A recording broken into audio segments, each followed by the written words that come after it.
Friends, Varalakshmi వ్రతం రోజు ఇవైతే స్పెషల్గా చేసుకుంటారు. అదేవిధంగా ముందు రోజు అన్నీ తెచ్చి పెట్టేసుకోవాలి.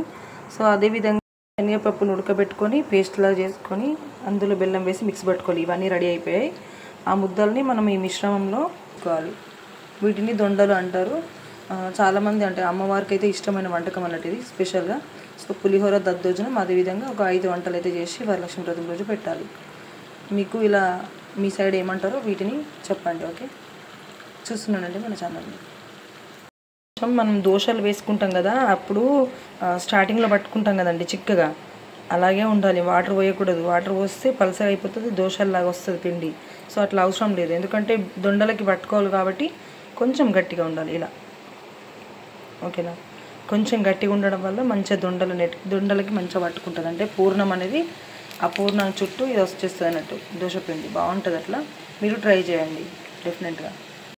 గోలినాయి. సో మనం ఇప్పుడు తీసేసుకుందాం, ఎందుకంటే ఇట్లా రెడ్ కలర్ కావాలి. కొంచెం మంచిగా లుక్ అనేది బాగుండాలి. మాడనివ్వద్దు మరి, ఇంకా మాడితే అసలు టేస్ట్ కూడా ఉండదు. కొంచెం గలగల అయ్యేటట్టుగా చూసుకోవాలి. వచ్చిన వాళ్ళకి ఇవి ప్రసాదంగా ఇవ్వాలి. అమ్మవారికి ఫస్ట్గా పెట్టేసి ఆ తర్వాత ముత్తైదులను పిలుస్తాం కదా, వాళ్ళకి పసుపు బొట్టుతో పాటు ఇలా దొండలు అయితే ఇచ్చేస్తే వాళ్ళకి, అంటే మనం ఏవైతే అమ్మవారికి 5 తీర్ల వంటలు చేసి పెడతాం కదా, ఆ 5 తీర్ల వంటకాలు అయితే అమ్మవారికి సమర్పించుకున్న తర్వాత వచ్చిన అతిథులకు కూడా స్త్రీలకు ఇవి మనం వాయనంగా ఇవ్వాలి. వాయనంతో పాటు ఇవి కూడా ఇస్తే బాగుంటుంది. ఇలా ఒక్కొక్కటి వేసుకుంటున్నాను. హాయ్ అండి, వరలక్ష్మి వ్రతం రోజు పులిహోర దద్దోజనం, అదేవిధంగా పొంగడాలు, అమ్మవారికి ఇష్టమైన శనగలు. సో ఏవి ఉంటే అవి ఏమైనా ఒక 5 టైప్స్ అయితే చేయాలి. చేసేసి అమ్మవారికి అయితే పెట్టుకోవాలి. సో నేనైతే పులిహోర తాలిపిస్తున్నాను. అదేవిధంగా ఇందులో నిమ్మకాయ పిండుకుంటున్నాను. ఇప్పుడు పూజకి అయితే రెడీ చేస్తున్నానండి. ఆల్రెడీ అన్ని వంటలు అయితే అయిపోయినాయి. వంటలన్నీ రెడీ అయిన తర్వాతనే మనం అమ్మవారిని పీట మీద బియ్యం పోసేసుకొని ఏదో విధిగా ఫోటోను కడుక్కొని కూడా నీట్గా ఆమెని అమ్మవారిని అయితే అలంకరించుకోవాలి. అదేవిధంగా ప్రతి సంవత్సరం ఇలాగే చేసుకుంటే ముత్తైదుతనం అనేది మంచుకుంటుందని చెప్పేసి ఒక నమ్మకం. సో ప్రతి ఏటా ఇలాగే చేసుకుంటాను నేనైతే. ప్రతి సంవత్సరం కూడా మీరు కూడా ఇలా చేసుకుంటే చాలా సంతోషం, మంచి జరుగుతుంది. అందరూ బాగుండాలి, అందులో నేను ఉండాలన్నట్టుగా. సో కంపల్సరీ అమ్మవారికి అయితే 5 రకాల వంటకాలు అయితే రెడీ చేసినాను. సో మీరు కూడా ఇలా మంచిగా చేసుకుంటే పూజలు బాగుంటుంది.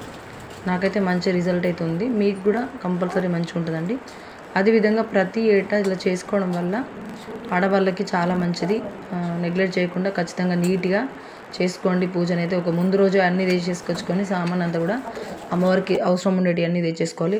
ఒకటి బూరు తీయాలి, కొబ్బరికాయ ఒకటి బూరు తీసింది. సో అమ్మవారికి సవరిపడ పండ్లు పీట పైన ఒక 5 తీర్లైనా పెట్టుకోవాలి. పెట్టేసుకొని మనం అన్నీ రెడీ చేసేసుకొని అమ్మవారికి చక్కెర పొంగలి అవన్నీ కూడా పెట్టేసిన నేను. సో ఇప్పుడైతే దీపం ముట్టించేసుకుంటున్నా. స్టార్ట్ అయిపోతుంది ఆ పూజ. ఆల్మోస్ట్ కంప్లీట్ అయింది. సో ఇప్పుడైతే దీపం ముట్టించుకుంటున్నా. ఇదే విధంగా ప్రతి ఏటా చేసుకుంటానండి. సో మీరు కూడా డెఫినెట్గా చేసుకోవచ్చు. చాలా సంతోషం. అందరూ బాగుండాలనే ఉద్దేశంతో నేనైతే అమ్మవారిని ఎవ్రీ టైం రెడీ చేసేదాన్ని, ఇంకా విగ్రహం. సో ఈసారి వీలు కాలేకపోయింది, అందు గురించే ఇలా సింపుల్గా చేసుకున్న. ఆయన కూడా అమ్మవారికి 5 రకాల వంటకాలు అయితే చేసేసిన.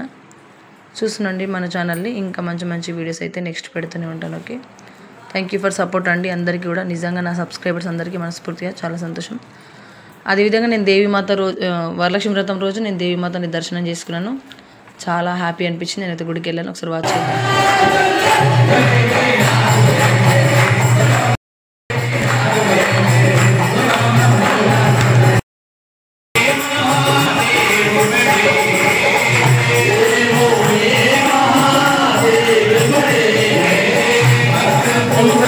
చూస్తున్నానండి మన ఛానల్ని.